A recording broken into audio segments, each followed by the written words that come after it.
In section 9.3, we are connecting graphs and rational functions.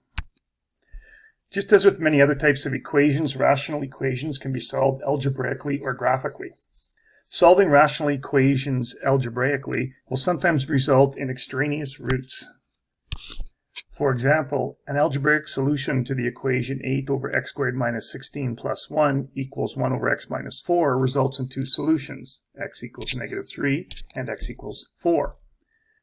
However, 4, if we look at it, is not a valid solution, and if you ask the question why, well, if you plug 4 into here or 4 into here, it's going to make the denominator 0, and you can't divide by 0.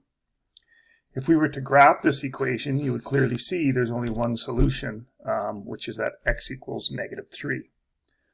Solving a rational equation graphically involves using technology to graph the corresponding rational function and identify the x-intercepts of the graph.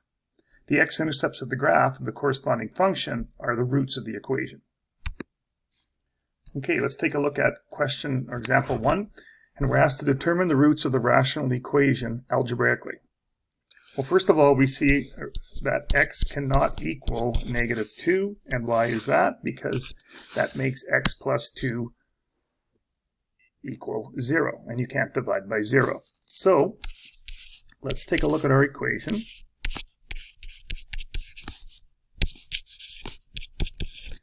Now let's go back to, say, a simpler example. Say we had something like this. 3 over x is equal to x minus 1.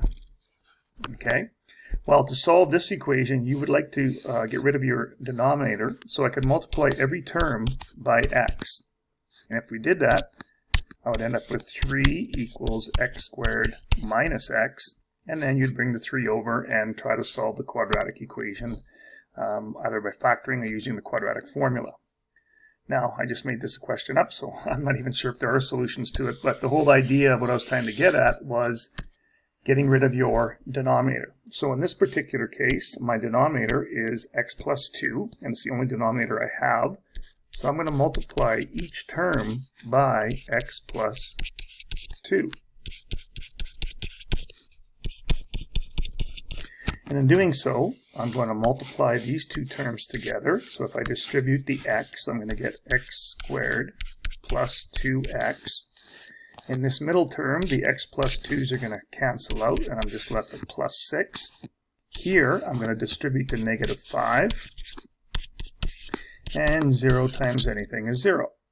So now I have a quadratic equation, and I want to collect like terms, so I get x squared minus 3x minus 4 is equal to 0, and this factors into x minus 4, and x plus 1 equals 0, so therefore either x minus 4 equals 0, or x plus 1 equals 0, and therefore either x is 4 or x is going to be negative 1. Now, because neither of these are a restriction, these would both be valid solutions to my equation. Now, using a graphing calculator or Desmos, we're going to graph this equation and determine the x-intercepts. So, if we take a look at the equation, and again, our equation was at y equals x. So let's just key that in. Y equals x plus 6 over x plus 2. So 6 divided by x plus 2. And then I think it was minus 5. And if we take a look, there's our graph. And if we look at the x-intercepts, I get one x-intercept of negative 1, another x-intercept of negative 4, and those were the solutions that we found algebraically when we solved this equation. Okay, what is the connection between the roots of the equation and the x-intercepts? Well, the roots of the equation, and we've talked about this before, are the same as the x-intercepts.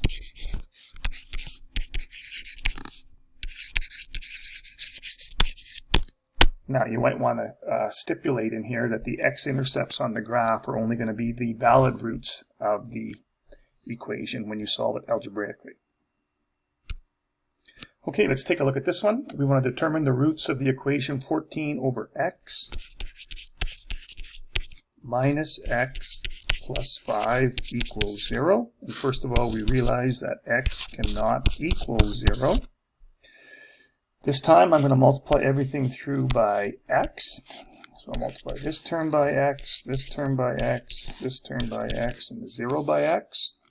And in this first term, the x's cancel, so I'm left with 14. The middle term becomes a minus x squared. This is the 5x, and this equals 0. So again, I'm trying to solve a quadratic equation, and I'm going to move everything over to the other side so that my x squared term becomes positive. So that's going to be a minus 5x. Oops, and the last term is going to be minus 14. And now I can factor into x minus 7 and x plus 2. And again, I'm multiplying two things and getting 0. So either x minus 7 equals 0 or x plus 2 equals 0. So my two solutions are x is 7 or x is negative 2. And again, neither of these solutions are a restriction, so therefore they're both valid, and those would be the solutions to my equation. Okay, so now let's take a look at solving this graphically. So we'll use Desmos, and if I load up Desmos again, we are looking to solve the equation y equals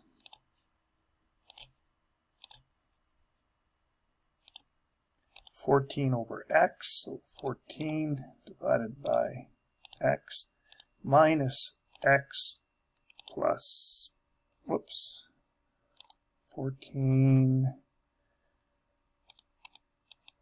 over x minus x plus 5. And again, we get two solutions. X is negative 2 and x is equal to 7.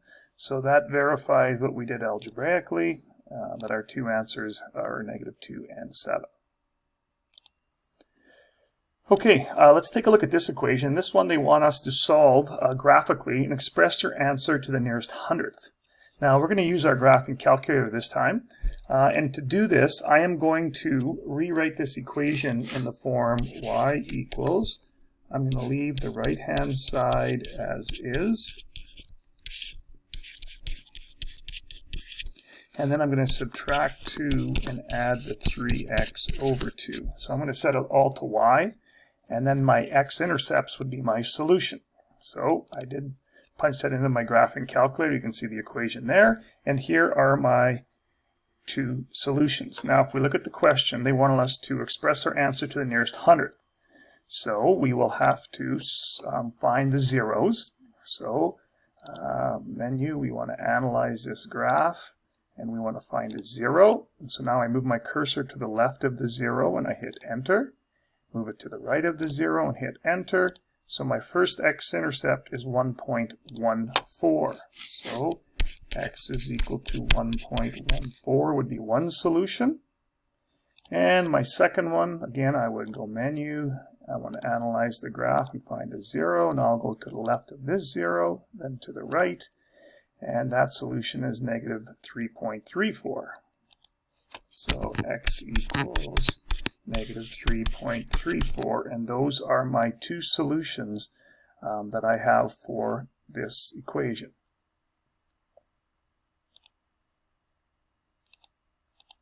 Now, they want us to verify our solutions to this question algebraically. So let's do the algebra right here below on our screen here. So let's first of all rewrite the question. So 2 minus 3x over 2 is equal to 1 plus 4x minus x squared all over 4x plus 10. All right, so what I could do first of all is I notice I have two denominators. I have a 2 and I have a 4x plus 10. So I want to look for the lowest common multiple. So the first thing I'm going to do is I'm going to factor a 2 out of my 4x plus 10 to get 2x plus 5. So I'm factoring a 2 out of here. I am going to get 2x plus 5. So now you see we have a 2 that I have to multiply through by to get rid of the 2, and a 2x plus 5. So my lowest common multiple would be 2 and 2x plus 5. As far as my restriction goes, I would have to say 2x plus 5 cannot equal 0. So therefore x could not equal negative 5 over 2. So now let's multiply each term by 2 and 2x plus 5, and 2x plus 5, and 2x plus 5.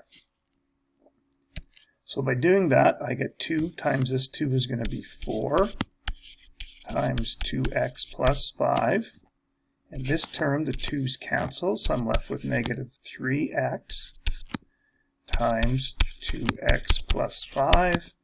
And over here, these are going to cancel, and I'm just left with 1 plus 4x minus x squared.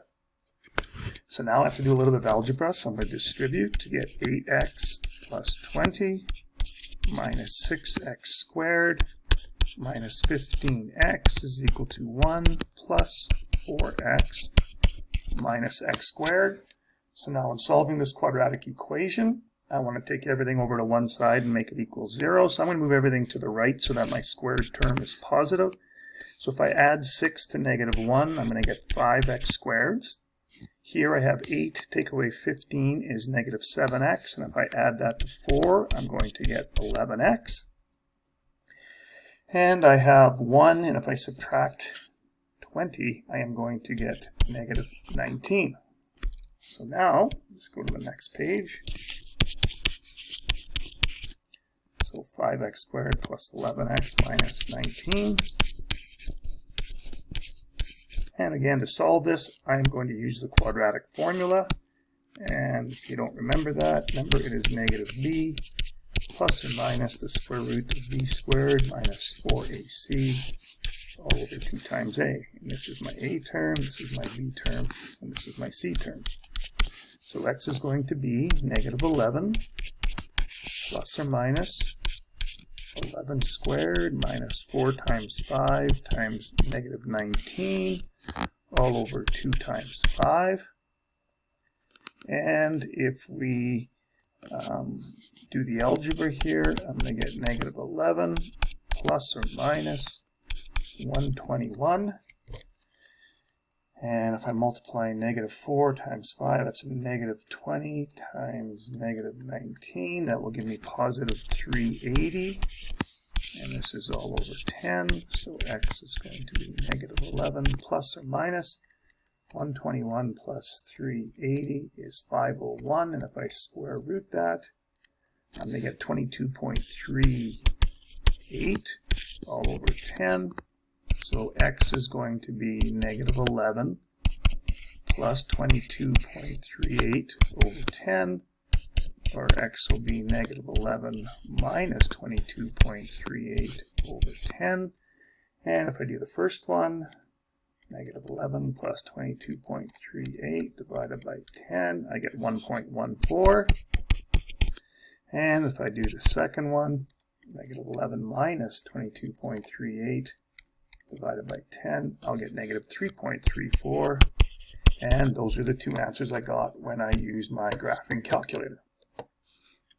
So there, we used technology again. This time we used the TI Nspire graphing calculator to find our solutions, and we verified it algebraically. Okay, so that concludes our lesson today. So there's your assignment on page 465, and if you have any questions, feel free to email me, and I will help you through it. All right, take care.